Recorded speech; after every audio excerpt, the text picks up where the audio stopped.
you keep following your true passion, because that gives you immense joy. That gives you immense joy. And if you do what you love to do every day is playtime. It's not work.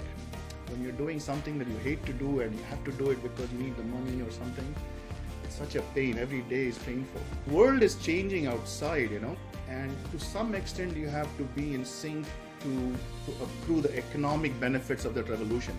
Fun things about what I do is it touches so many different aspects of life.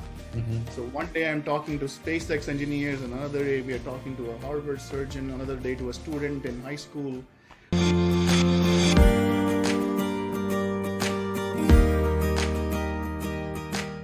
So welcome to all of you for the fourth edition of Spheres of Learning. Spheres of Learning is a talk show that we hold monthly. And the intent of the talk show is to expose students, educators, and others on different and to learn from different career paths of people who have walked in different parts of life. Right, so you get exposed to different careers by listening to the journeys of others. So today's talk is from Mr Harish, who's a friend of mine since over 35 years. And Div is a graduate of IIT Bombay and did a master's at Drexel University, and he's also done an MBA from Wharton. He's had a varied career, being an engineer at GE, an investment banker, being in venture capital, as well as being an entrepreneur since over 20 years. So welcome to the show, Harish. It's a pleasure to have you. Thanks so much, Girish. It's my pleasure to be part of your show. Yes. It's an honor, I must say. Tell me, you actually, one thing I forgot to mention to everyone else, we had several participants on the shows. You struck me as one who's actually one of the key inventors. Besides the having a storied career, you actually had 20 patents, and this is a photograph from your office from your this thing. Can you tell me a little bit about this photograph itself? Yeah, this is in my little company in Fremont, California, Loadstar Sensors. And this actually is an implementation of our IoT solution called Stock View, Okay.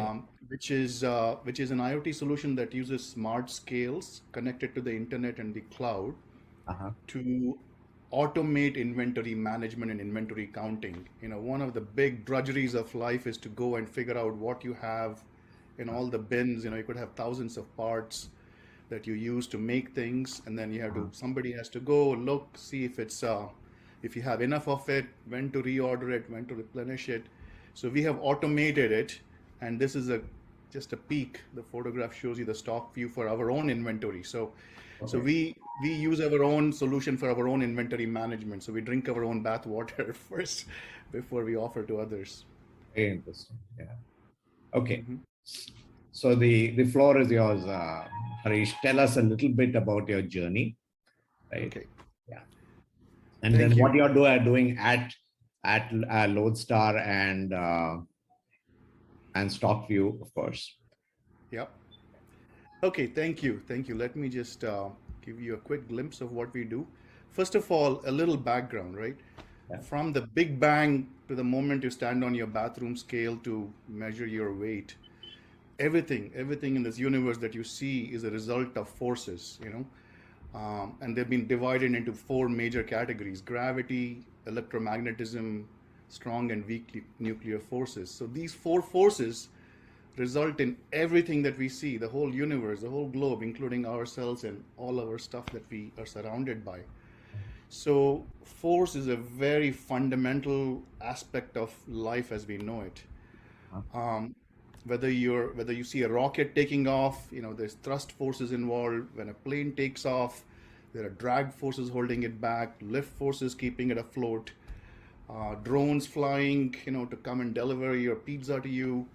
You need to know how much weight there is to pick up, how much fuel to burn, at what speed, trains overcoming friction to go at super high speeds. So everything that you see is affected by forces, and studying forces, understanding forces is critical to making these things happen and making these things work efficiently. So all these forces are important to study. And when it comes to even the human condition, things that are very personal to us, touch, love, fights, all of these have an aspect of force involved. So I've always been fascinated by forces, when from the time I was in my high school with, other kids, 11th, 12th, F equal to ma was a central Newton's law of physics that we all learned when we were Force in is high equal to school. mass into acceleration. Yeah. I remember Many my of you, formulas. yeah, F equal to ma is one of the simplest but one of the most profound formulae that I learned in high school, and I still love it, and I still use it, and I still help other people understand forces at work. Uh-huh. And that leads to what we do. Actually, this is what we do. We make force sensors, how to measure forces, whether it is push forces or pull forces. We offer sensors that measure these forces. And one of the key innovations we brought about compared to what earlier versions existed were, is that we made it digital and easily connectable to the computer, so directly through USB. You could just plug it into a USB computer, launch a little program, and it would tell you how hard you're pushing, how hard you're pulling, so you can do all sorts of experiments very easily without being a deep technical, electronics, electrical engineer who can understand stuff at very deep levels, right? So we made it simple for people to understand it. And the second thing was it was software friendly. So other people could implement cool applications with it without being a deep physics, electronics engineer. So for example, if you're just a software engineer and you know Python, you could easily connect to it and write your, say, physical fitness application or something else, So we made a few innovations that brought force measurement into the 21st century. So so I hope everybody understands. It's also called a load cell in industry parlance. So we took these load cells that are classic Physics 101, EE 101, Wheatstone bridge networks using strain gauges, and we invented capacitive sensing. We brought USB wireless sensing, and so on and so forth. So that was our key innovation, and that led to this overall vision of ours that was not just for force, but it could be torque measurements, which are, when you turn your steering wheel in the car, that's a torque. You could be punching something, that's an impact level, liquid levels, temperature, and so forth. So we now offer all kinds of sensors connected through USB, through Bluetooth, through wireless, onto your computer or into the cloud even. So we enable the sensor data to be accessible from anywhere, anytime, on any device, and that's been the mojo of our company. So basically, if I were to summarize, you're saying the fundamental thing is force, and force is everywhere in the world. And because of force, there are different things like impact and weight and many of the aspects. And so you made a sensor on each, and rather than it being a standalone weighing machine in your house, you can now connect that to the internet through what's called the Internet of Things, through different mediums like Wi-Fi, USB, or Bluetooth.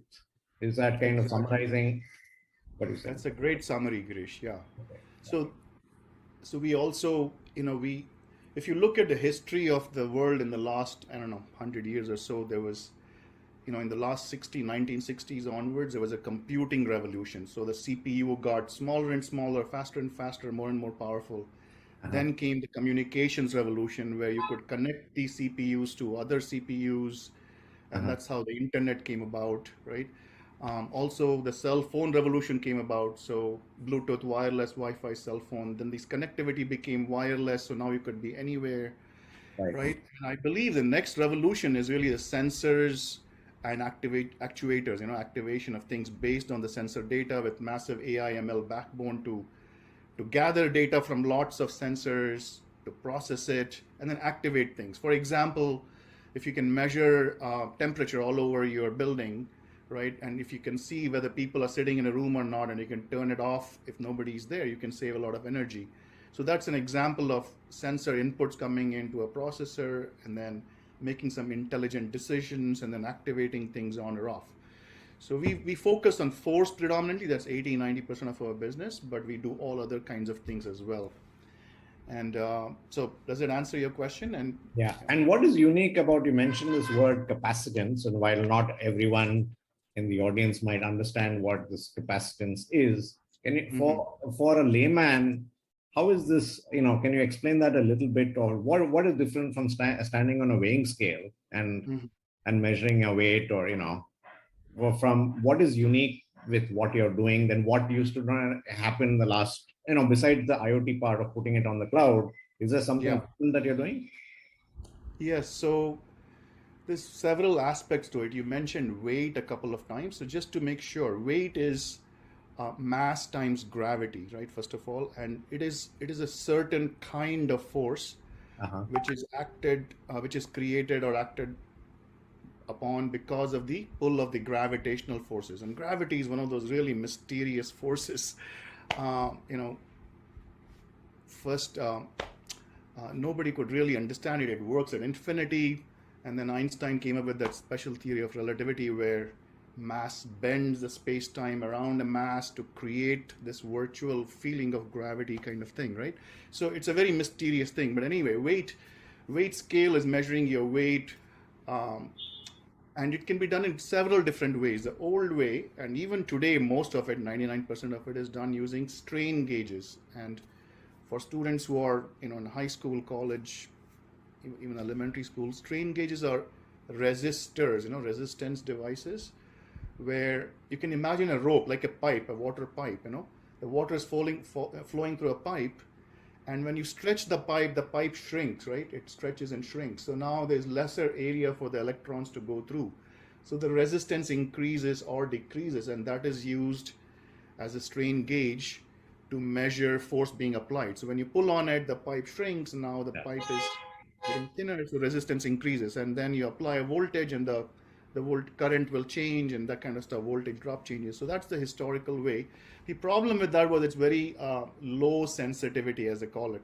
The change in resistance is very small. And so we invented this alternative technology using capacitance.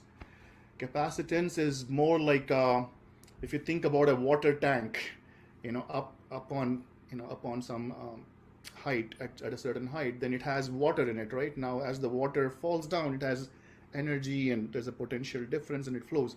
So it's like the water in the tank is like you have this tank with electrons in it.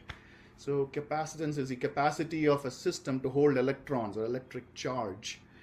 And the simplest implementation of it is using two plates, two parallel plates. And the capacitance is given by the formula K times A by... No, we won't make it a physics lecture though. Right, but anyway, the beauty of that is that it can be very small and very sensitive, so you can make very miniature sensors, which are very robust. So in short, that's what is capacitance. Okay. Yeah. So is it okay to give some examples of... Yes, of course, because that would bring it to life for our students. So in this particular instance, one of our customers is NASA Ames Research Center, and NASA is working hard to get man back on the moon. And once they get to the moon, and when they're coming back, the astronauts are going to come back on a lander, and when they come back into the atmosphere, the parachutes have to deploy and then bring them back safely to the ground. So you have to design these parachutes, you have to study them, make sure that they're stable during re-entry and all this kind of stuff, and they're strong enough, the harnesses don't break, study the dynamic forces, from wind and motion and all that kind of stuff. So they need a sensor to study all this stuff. So they use our sensor, a number of them put together, and multiple harnesses to study the forces acting on a parachute. So that's, and then the fact that ours was very easy to connect multiples of them going to a single computer all through a USB hub and run the program, capture the data, made it much easier for the scientists to study this kind of stuff as opposed to having data acquisition systems, writing code to just gather the data.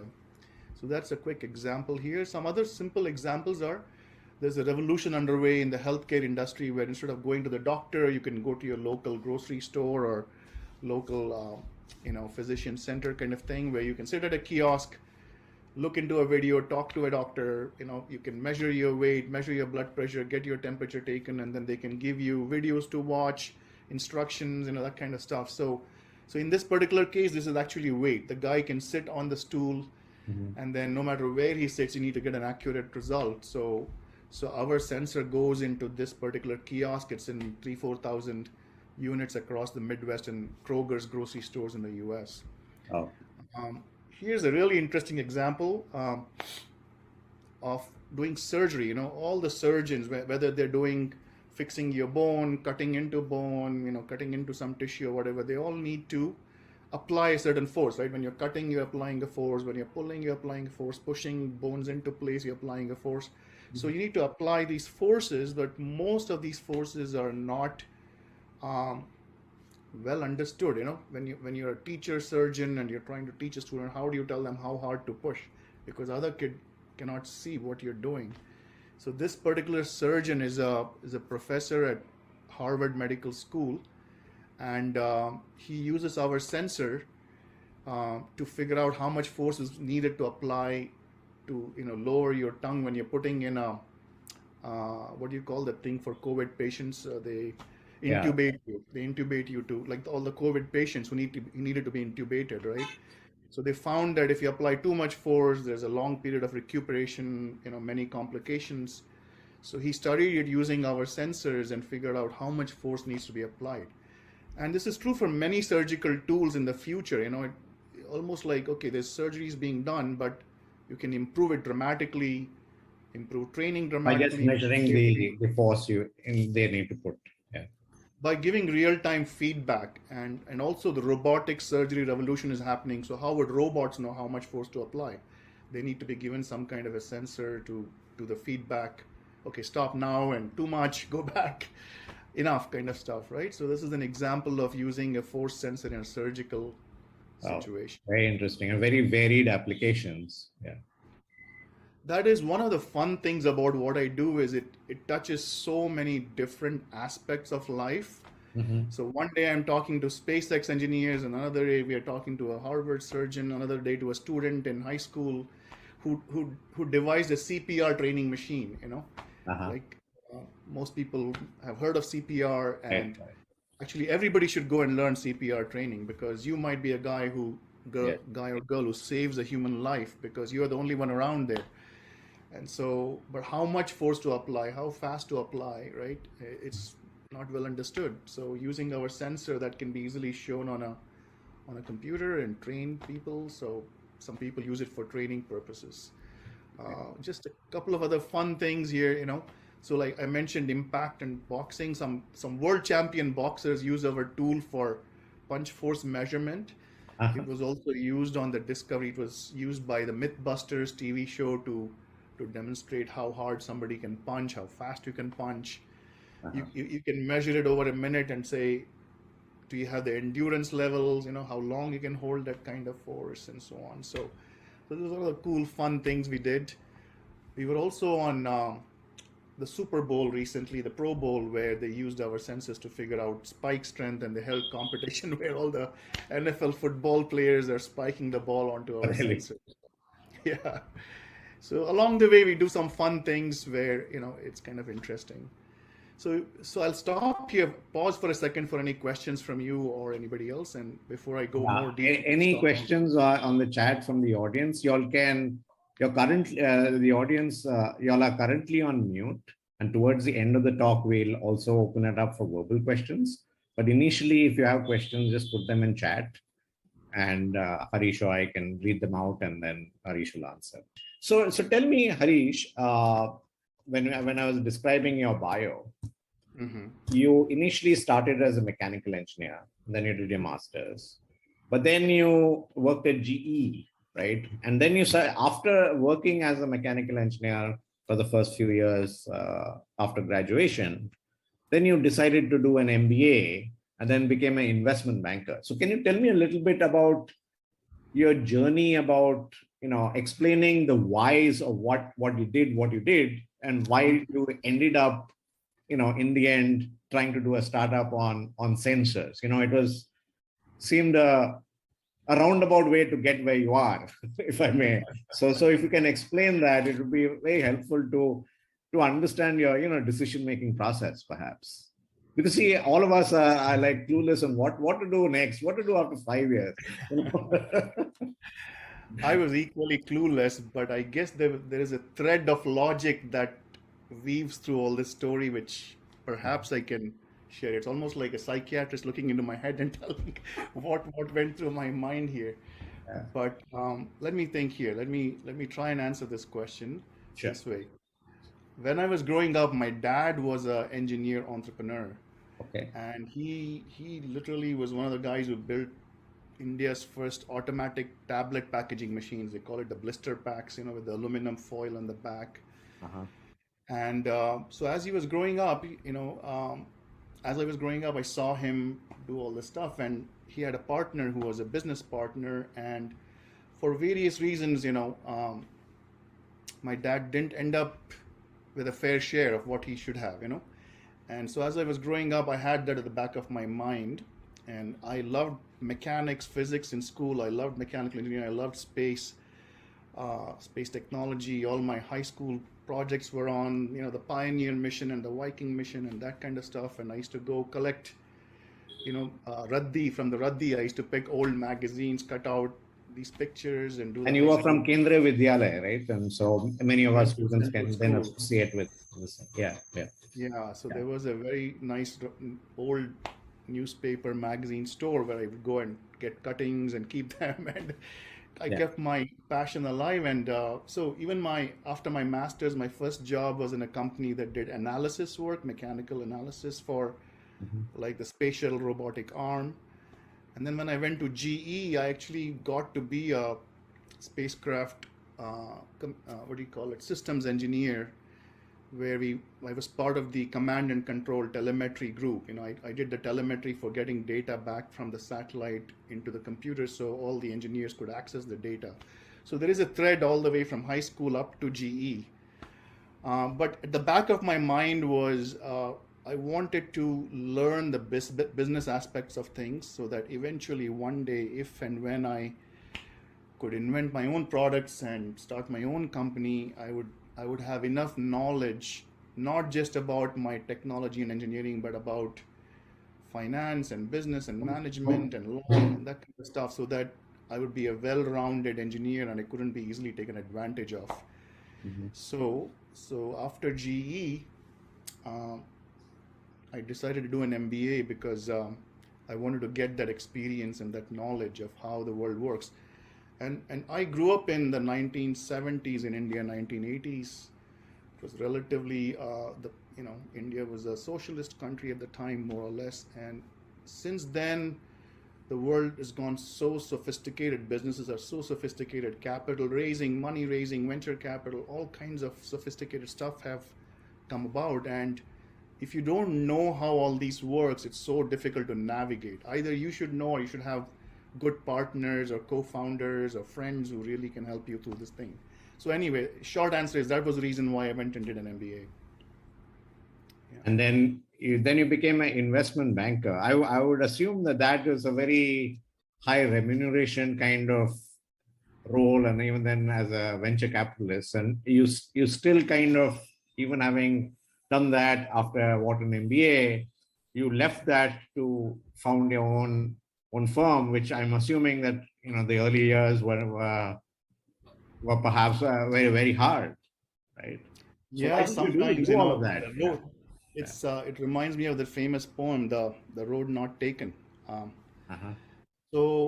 so yes, it was very exciting, very high remuneration. I did a couple of IPOs, M&A transactions, private. So I learned a heck of a lot in a matter of 2 years.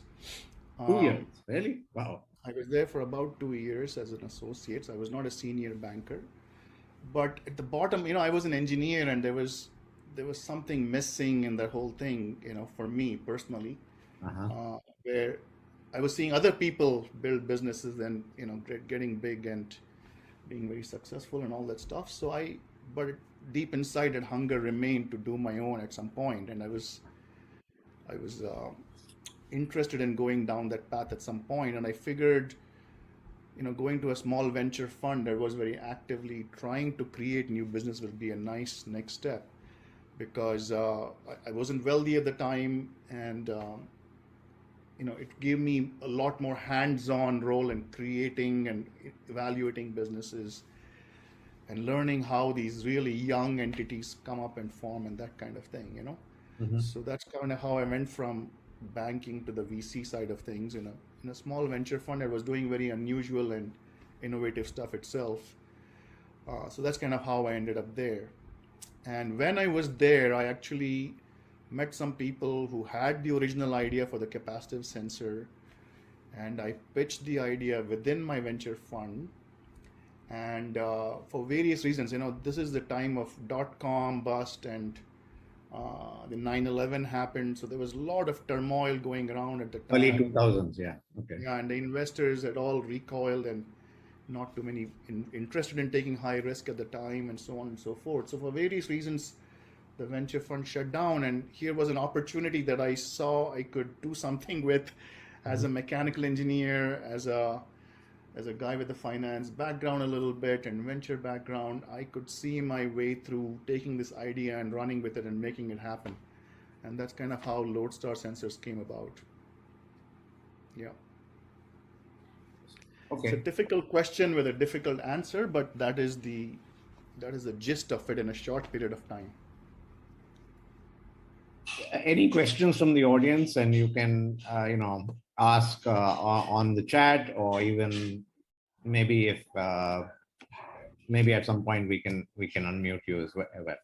So tell me, Harish, what is Yeah. your advice to kids when they're in school and high school, if you have any advice, or just follow their heart? What would you tell them to do on, as part of the uh, as they look out on what to do in either in college or after they graduate from college? A lot of them don't know what they want to do. You had the good fortune to kind of know this thing. Oh, I want to become an engineer, perhaps, or want to invent something. So how does one even find and maybe all of us have a small spark in ourselves that we don't know.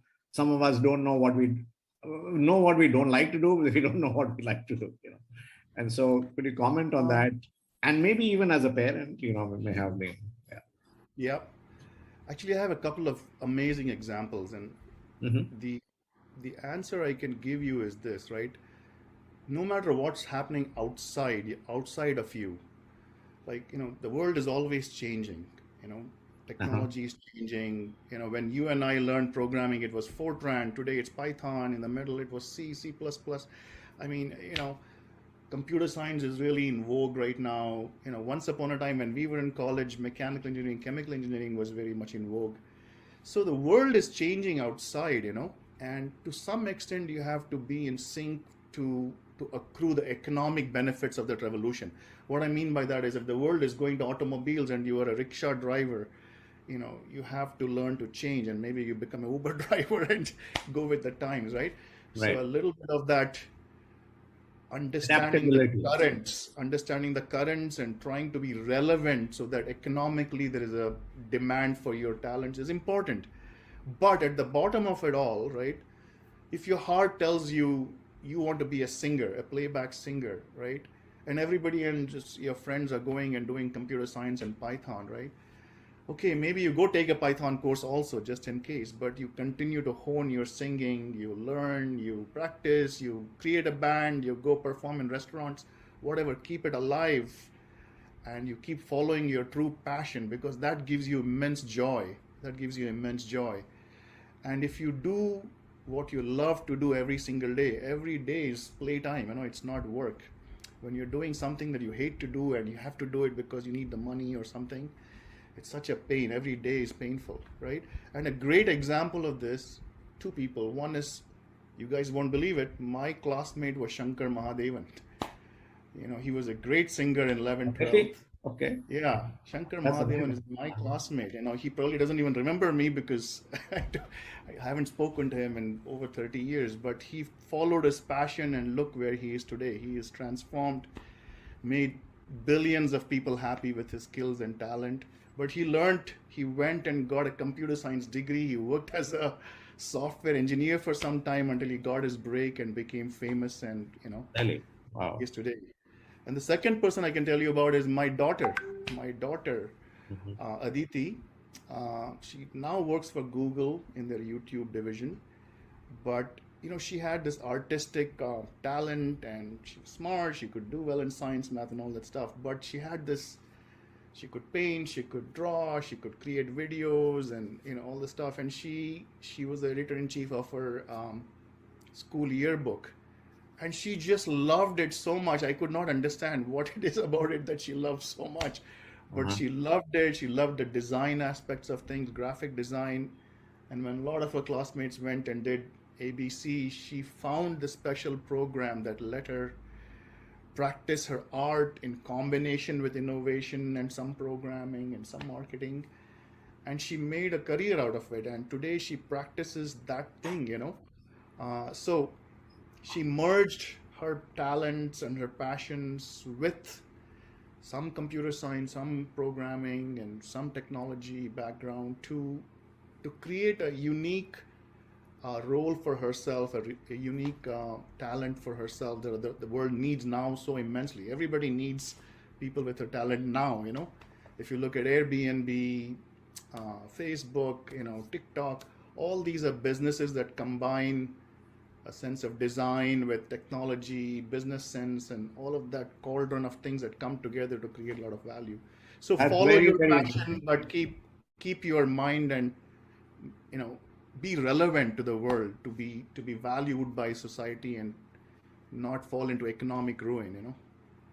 So what you're saying is, and this is a very critical point, you're saying that develop skills elsewhere, but also follow your passion along the way, maybe as doing projects or whatever. In your daughter's case, she was doing her art and maybe the school magazine and all of those things where that was the passion while picking up other technical skills.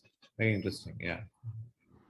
And today, in today's world, compared to when you and I grew up, there's so much opportunity. You can see what's happening all over the world. Reach out through Mhm. social media, Twitter. You can put stuff on YouTube. And MySphere that you just created is such a phenomenal way of sharing your talents, your passions, your projects with the whole world.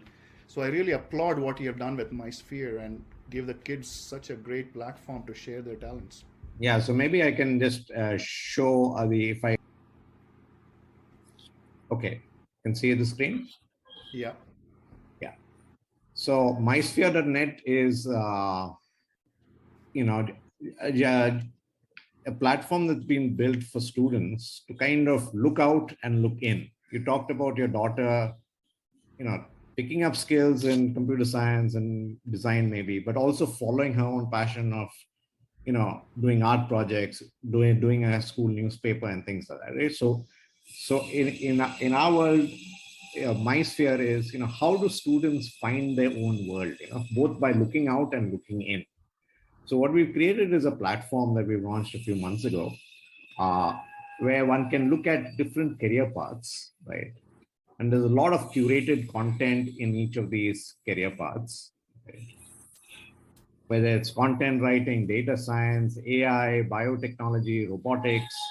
There's a lot of content that we've curated, and the content might be videos. So, for example, let's say it's you know, let's say it's data science, right? Um, yes. So, if it's data science, right? So there's introductory resources, there's free videos, there's online courses, there's on-campus courses, there's books that are relevant, there's YouTube channels, there's you can read about notable personalities, events and competitions, magazines, associations, internship programs in that field, other apps and tools, even movies and other interesting links. So when you're exploring a different career, and then, we have about 20 careers right now, and we'll be adding almost a career a month. So there's lots of information for a student to just explore on what is out there, right? You said one of the important things, especially now, is while you're developing your career to be something in something potentially relevant, but still follow your passion. So this piece is about being exposed to what's going on in the world, right? And then you can also start building your own portfolio. So suppose then you create an account, you can start building your portfolio of what all you've done. Maybe you've done a mobile app, maybe you've done some art project, right? And you can start building that kind of stuff. So for example, we found that students are then uploading their projects. They can start creating their CV. So if one signs in, so I've just signed in. So suppose a person has signed in, right? One can look at the projects that a person has done. Right. There's also some reference projects that are there, right? So suppose you're good at art, but you want to know what can you do in an art project. You can click on art, and then you can see this is a reference project of some other student who's done something in art, right? And then if you go back and you want to create your own portfolio, you can create a project, start creating a project. And the thing about a project is, you can see the advantage of this as opposed to doing it a lot of times when students are using this, when they're applying to colleges or applying for an internship, and then they're scrambling to figure out how is it that I can project the best view of myself. The idea of MySphere is actually a little more fundamental than that, right? So you can be doing this over a course of potentially different many years. So right from when you're in 8th grade up to your 12th grade, you can be doing 1 or 2 projects here and there. And all of these projects are initially just for yourself. They're always private, right? So it's like a personal blog. If you want to choose to then make what you've done public as a part of your CV, as your college application, you can then give a link to that as part of the CV, and you can customize the CV based on, suppose you've done 10 projects over a 4-year period. You can in fact select which projects are you going to write about, and those projects becomes links so that they time stamped, so even the person who's reading the CV knows that it's not something that you've written 15 minutes before he's received the email. It can be time stamped with, okay, this is what I did 4 years ago, this is what I did 2 years ago. And when you're uploading a project, you can have text, you can have big images, you can have images and text, carousels, videos, so you can be discovering yourself by looking in while you're doing this. And then when you want to project yourself, you can, make a CV from it. And so there's also a CV builder that's as part of the application. Yeah, many times when people do stuff, but it's all over the computer here, there, and it's all dispersed. This is a great way of putting all the stuff you've done together in a multi-dimensional way. Yes. So then yes. And so when one starts looking at building a CV,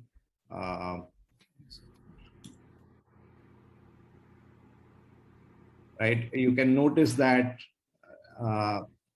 there are multiple projects, multiple courses that one may have done, and one can say, well, I want to talk about the embedded system and IoT design course and the Python course, which might be relevant to the talk, right? But maybe I didn't want to talk about the testing your code piece, right? Because I want to show something else.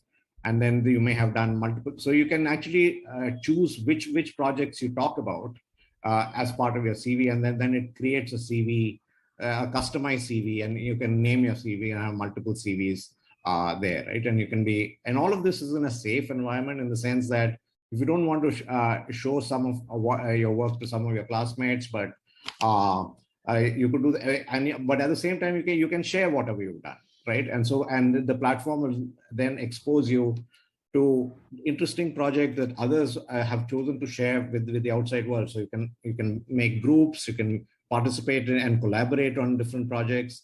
So we're creating a platform that is going to be, we hope that it will reach students worldwide, where it's enabling them to look out on what all is out there, from a career perspective. The other is look in by building their own digital diary, and they may not know what they want to write, right? And sometimes they may be writing poetry, sometimes art, sometimes maybe a project they have done on, right? And so irrespective of what it is, and then whatever part of that digital diary they want to share with others, they can, right? So that's the idea of the platform. And we actually are inviting everybody in the education industry to be part of the platform, right? Where in the end, but the student is building it for himself. So that's why it's MySphere. We believe that every student has, it's his sphere, and maybe different spheres. So, and our talk series of spheres of learning is to actually expose students to people who have done different spheres, right? So now, Harish, having given that, maybe I want to switch to some of your other spheres. You talked about your career journey. Can you tell us a little bit about, I know that, having known you for many years, that you're also an artist, a photographer, you do sing sometimes, but I won't put you through that way. Maybe the Shankar Mahadevan thing rubbed off on you in school. I don't know. I'll have to ask him if you introduce me to it. And then you also write poetry. So can you share a little bit of that with the audience? Yeah. Okay, you want? I think, you have a couple of photographs that you have. Yeah. Okay, so just briefly, this is stock view and Yeah. some of our patterns, but um, what can I say? Just because you are an engineer or a doctor or a rocket scientist or whatever does not mean that you don't have any other aspects to your life. Mhm. All of us are multifaceted human beings. We have many needs, many desires, many talents, hidden talents, and you just don't know when it all comes out. Honestly, I did not know I have any talent, or I never ever tried to do anything when I was in high school, college. There were amazing kids like Shankar Mahadevan who sang amazingly. They were great artists, great painters, great poets, all kinds of. I never did anything through undergrad, through MBA for many years since I started working and all that stuff. Over the pandemic, we were Mhm. all forced into this isolation to some extent, and there was some time, more time than normal available.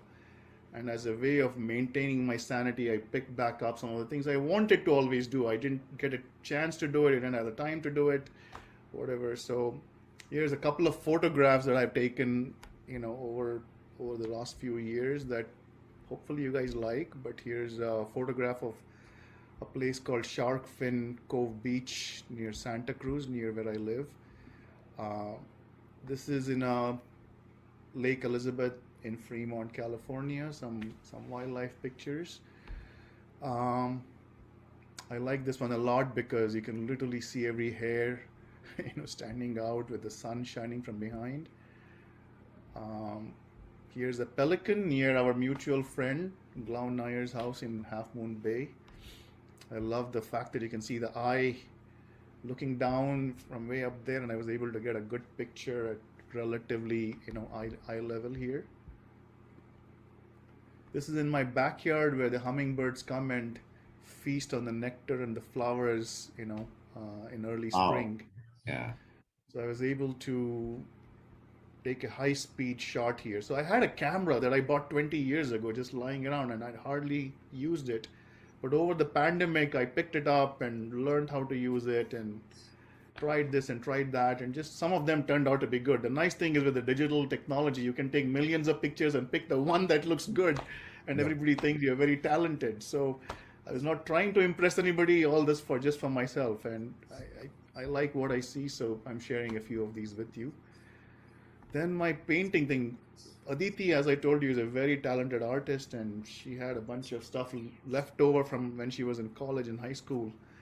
So one day I just picked some stuff up, and I cannot actually draw or paint faithfully reproducing different stuff. So I just do extempore experiments with various things. This is done with a butter knife and acrylic paint on canvas, just dabbing paint on, but I hope you guys like it.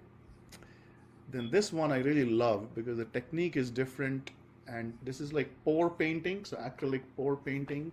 So you can buy these paints that are in liquid form instead of, Uh-huh.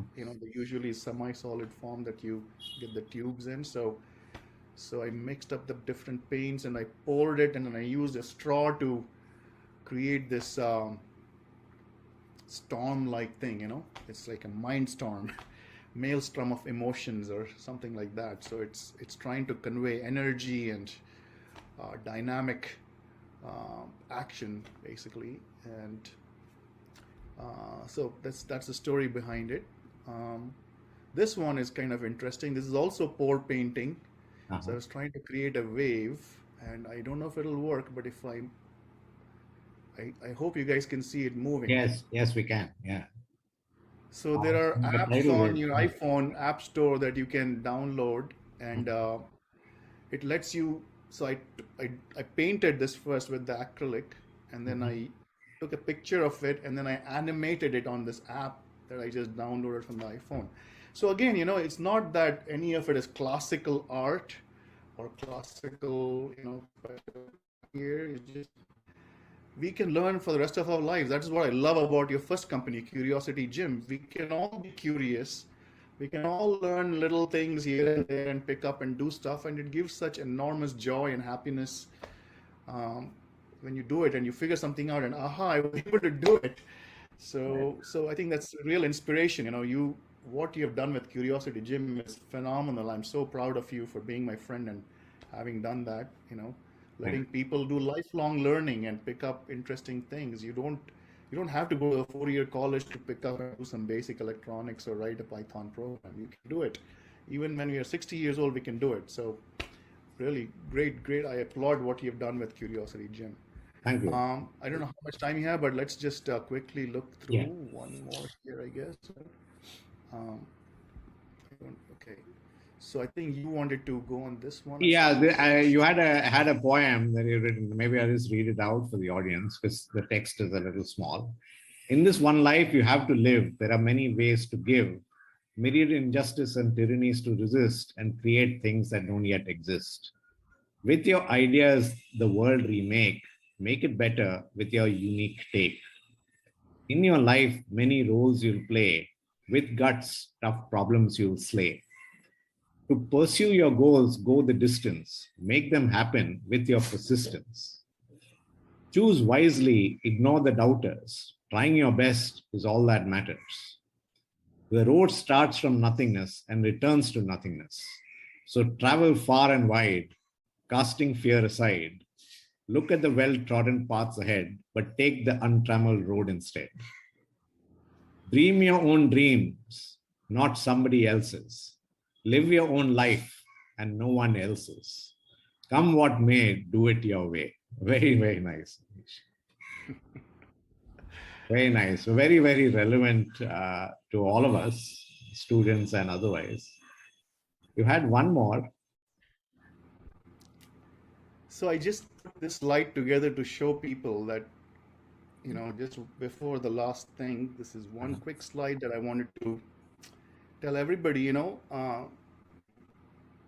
life is not one straight smooth road from, bottom left corner to type right corner like this green line shows. All of us, you have to know when you're going through tough times, all of us, bar none, go through tough times. It may come in different forms and shapes and different times. Some people have personal tragedies, some people have, financial issues, some people have relationship issues, whatever. There are different types of issues that come up and go. But what is really important is that you pick up the pieces and you persist and you shake off the blues and get back on your feet and try again, you know. And it has happened to me, it has happened to my friends and everybody else. The life is not a sprint. Life is a marathon. And so when you're going and looking down at a bad time in your life, right? Just think back to what you really want to do, your passions, and why you are doing what you are doing, and get back to it. You know, don't be.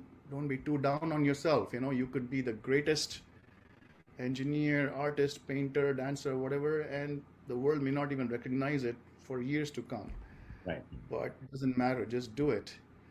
You know, um, and don't be afraid when you're not making too much progress. Sometimes things are so slow. It takes years to get those first 100 or first 1,000 customers, and then the next year you double, and the third year you triple, and it catches wind at some point. So don't be afraid of the tides being against you and sounding like a really lonely endeavor.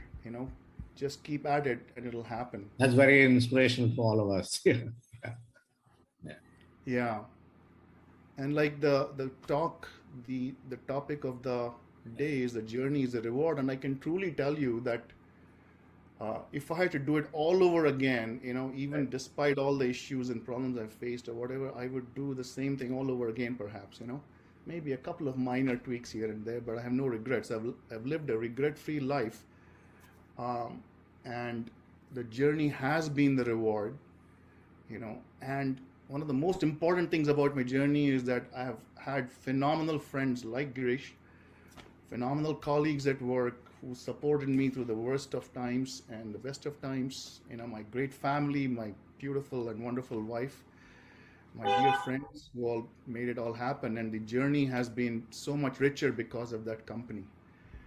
So with that, I will just maybe go to the end here. Yeah. Girish, is that okay? Yes. So yeah, could you read this out for us? Yeah. So in the blink of an eye, a lifetime goes by. Thoughts arise, crazy and sublime, play on the canvas of space-time. So real seems the rat race, battles daily we have to face. For love, we are just too busy, making time ain't so easy. But along the way, read some prose, appreciate art, and smell the rose. With family, make small talk. With a friend, take a walk. Share the joys of near and dear. Bring a smile and wipe a tear. For at the end of the road, when we shoulder no load, emptiness wins and time stands still. It leaves a gaping hole no one can fill. So make the most of your time and live the best life you can live. Thank you so much, Harish. Beautiful, beautiful. Yeah. Thank you for having me. It's been a pleasure, and good luck to all of your listeners and students who are. Yeah. So maybe what we can do, Harish, if there are any other questions from the audience, so Harish, you can unmute yourself and ask. There was a question that came to me directly that I had forgotten to read earlier. Do your clients come to you with problem statements and then you match your sensor to the requirements, or are you able to solve? Since your applications are so varied, how do they know what you can do? Very interesting question. Yeah. Very interesting question. So it's both, it's both. So this is the challenge, what we didn't touch upon in the previous hour is basically this art of entrepreneurship. So while you're doing your passion and doing all the things you want to do, you have to make a living. And so you have to match, like I said, you have to be relevant to people and meet their needs, right? And one of the beautiful things about the modern system we live in is that you exchange value, mutually and voluntarily, right? So when a customer has a problem, he's trying to solve it, and if you have a solution for it, they willingly and happily pay you money to solve that problem, right? So the interesting thing about a business is you got to be able to do that thousands and hundreds and thousands of times, so that let's say you make $1 for every problem solved. If you can solve it for 1 billion people at $1, you become a billionaire. That is the beauty of the modern enterprise, right? So the answer to the question is, it's a difficult question. Yes, some people come to us and say, I need to do X, Y, and Z. I'm looking for a force sensor. Can you help me? And then we have to understand what they're doing. Like SpaceX wants to go measure thrust force or something. Which sensor? 100,000 pounds, million pounds. So you have to, sometimes we don't have it, we have to build it, right? Other times you have solutions, ready-made solution, like I showed you, the sensor with the interface with USB. So we made it so generic and easy to use that anybody who comes there, a college student, a technician, can see it, and they understand it. So having a good website, easy to understand, easy to use, videos, demos, all of that comes into play so that you're not sitting and talking to every guy to make a sale and make that little profit to keep your enterprise afloat and successful. The answer is both, you know. So again, you know, like you might be good in programming, but you need to understand search engine and Google and how Google AdWords work and how marketing works. So there's so much to know. To be an entrepreneur, you have to be a well-rounded guy with lots of different knowledge. Even if you're not an expert at anything, any one particular thing, you have to know enough to play the game effectively and successfully. So dabble, learn all the time, continuous learning, you know. I'm sure this reflects on what you do, Girish, also, I'm sure, what I'm saying. Yeah, in a different field. The field is very vast. It's to encourage others to learn. It's to encourage others to learn and to inquire and to find themselves and to be curious. I think that, you know, just like to, if you were, you know, were to summarize your initial thing, it was force is everything. To us, curiosity is everything. That is Right? brilliant. Yes. If you're curious, then you can find what's relevant in the outside world and what's relevant to you. And then you start asking the questions then you start finding the relevant answers for you to chart your career path, right? Yeah. And so both are things on Curiosity Gym, where we do this with schools, or MySphere, where we say the journey, this journey is the student's journey, right? And it's not going to be directed by anybody else. The direction of MySphere is the student itself. So he's not going to, you know, so it's not hand me down from anywhere, exposed to anyone, but then you do your own thing, right? So, you know, so that's what that's what the vision is. It's still, like you said, early days of entrepreneurship, where it takes time for people to understand, yes, you know, this is perhaps as fundamental as force in the Loadstar case, that by finding the thing of curiosity and by, you know, just looking in and then maybe writing it down, reflecting on it. Reflections is so important for learning. A lot of times one goes through life and then one doesn't reflect, and then you say, I have X years experience, but then what did you learn? And then you don't know, but you just say, you know, it's like your certificate in college, right? Some of that is relevant to just get you in the door, but it doesn't get you through the interview, you know, right? And so the getting you through this thing is actually, you know, seeing that passion, seeing that spark in the eye. And so you know, so the idea of doing this was, in our case, was to have people just find themselves, and we hope that they found some of that by listening to your poetry. You know, I was very inspired by both poems that you had there, because it was really looking in and saying what one can have one's journey do. How about we both agree on this? The curiosity is the force that will drive your success. Yeah. So there were a couple of other questions from the audience related to sensors, and we'll take those and then we'll close for the day. Otherwise, we could have closed now, but since there are questions from the audience, Okay. is there a possibility of inventing sensors which can feel the force of pain or harm on bodies during performing critical surgery, where the sensor can feel pain? Wow, that's a great question. I encourage the guy or girl who asked the question uh, to approach me afterwards, and we can figure out a project and we can make it happen together. So it's a Sure, great yeah. idea. So, It's a great idea. Mr. So, Mr. Anand has asked this question. Would you like mhm. to? Yes. Yeah, Anand, you can unmute yourself if you like. Yeah.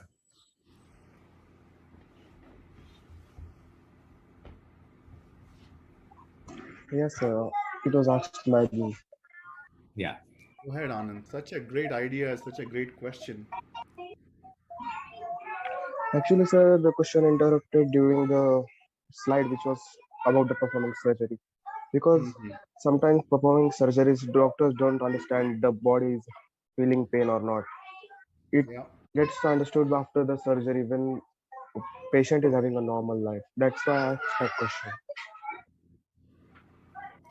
So it is a very interesting question, and pain is a very complex subject, you know. Pain can be caused from various things, like cuts, bruises, push, force, and then who is feeling the pain, right? There's an aspect of consciousness, and when you're unconscious, you don't feel any pain. So it's not just physics and mechanics and mechanical stuff, right? It's a deeper subject that requires some introspection, Yeah, neuroscience and all that kind of stuff. So it's a complex topic. I don't have a quick, short answer for you, yes, but sir. it is the kind of question that can lead to an amazing discovery or something down the line that can transform your life and everybody else's life. So I encourage you to investigate it. You're always welcome to contact me afterwards and we can talk more about it. Yes, But sir. obviously, I don't have a ready answer for you. Because the not only pain but the pressure which is on the student's head during the all his career time. Also, this Yeah, question inspired me from the movie of 3 years. yeah. I can't hear you very well, but let's leave it at that, I guess, right? Yeah, it is related to the pain thing. So, yeah. Yeah. Any other questions? No, sir. Yeah. No. Anish had raised the hand, or it was just yeah. It's just in his name. Yeah. Okay. Okay. So thank you so much, Harish, for this for coming today and sharing your thoughts and your journey with all of us. We've all been inspired by your journey.